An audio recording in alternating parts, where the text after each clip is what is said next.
Iba na ang mundo ngayon. Ang pag-scam, online na rin. At sa isang iglap, maaaring mawala ang buong buhay mong pinag-ipunan, buong buhay mong pinaghirapan. Mag-ingat sa mga website na hindi lehitimo, mga link na ipinadala sa pamamagitan ng text o online messages, lalo na kung hindi mo naman ito hinihingi.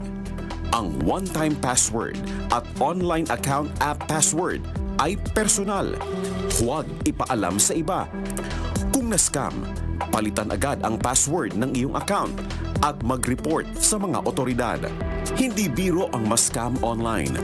Buhay at kinabukasan ng pamilya ang nakataya dito. Kaya todo ingat, mga kasangbahay. Isang paalala mula sa UNTV, your public service channel.